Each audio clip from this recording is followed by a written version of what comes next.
Hello guys, welcome back to our channel everyday special with me.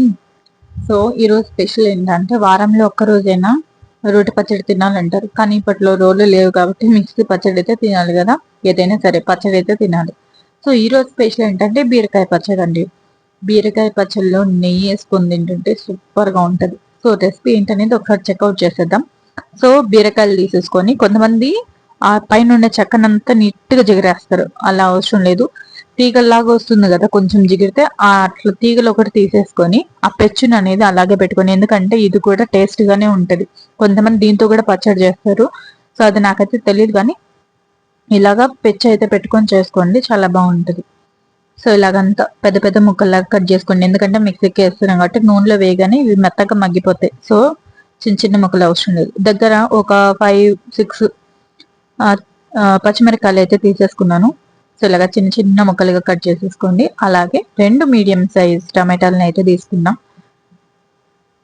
So ఇలాగా cut చేసేసుకోండి. And please మీరు నా channel కొత్తగా చూస్తున్నట్టయితే సబ్స్క్రైబ్ చేసుకోండి, అండ్ కొత్త కొత్త వీడియోస్ కోసం. అండ్ ఇప్పుడు ఎవరైతే చూస్తున్నారో వాళ్ళందరికీ కూడా thank you so much. So ఇలాగా కట్ చేసేసుకున్నాం కదా. మీడియం సైజ్ తీసుకోండి, చిన్న సైజ్ అయితే 3 తీసుకోండి. ఇలాగంతా కట్ చేసేసుకోండి. నూనెలోనే కాబట్టి మీరంతా చిన్న చిన్న పీసెస్ అవసరం లేదు, జస్ట్ ఇలా కొంచెం మీడియం సైజ్ నాకు సరిపోతాయి.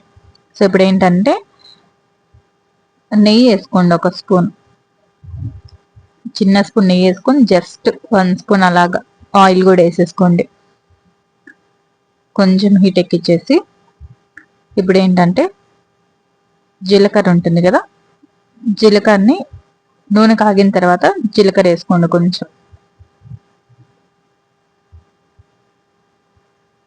ఇలాగా జీలకర్ర అంతా చిట్పటనాక పచ్చిమిర్చి, ఈ బీరకాయ, టమాటా 3 ఒకేసారి వేసేసి నూనెలో అంతా ఒక్కసారి మిక్స్ చేసేసి మూత పెట్టేసేయండి. మూత పెట్టి మగ్గనిస్తేనే బాగుంటుంది. అండ్ ఇప్పుడు ఏంటంటే 5 వెల్లుల్లిపాయలు తీసుకోండి, ఇలాగ తొక్కలు చేసుకొని నీట్గా అవి మగ్గే లోపల ఇలాగ తొక్కలు చేసుకొని 5 పెట్టేసుకోండి. తర్వాత ఏంటంటే చిన్న సైజు నిమ్మకాయ అంతా చింతపండు. సో ఇలాగ మగ్గింది కదా, మళ్ళీ ఒకసారి తీసి కలిపేసి మళ్ళీ మూత పెట్టేసేయండి.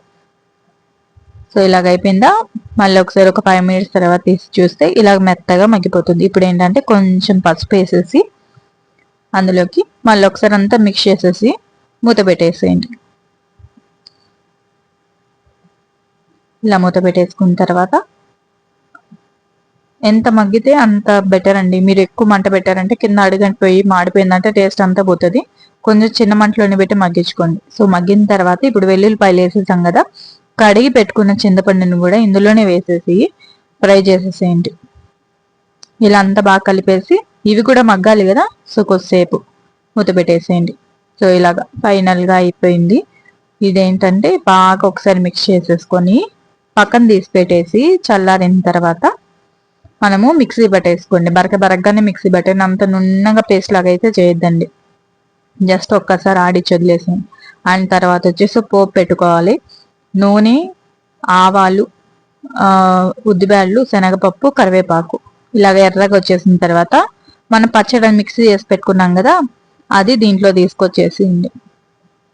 ఇందులో కొంతమంది ఇంగువ కూడా ఎక్కువ తినే వాళ్ళు ఇంగువ ఉంటే వేసుకోవచ్చు. నేనైతే వేయలేదు, నేను రసంలోకి సాంబార్లకు మాత్రమే ఇంగువ వేస్తా.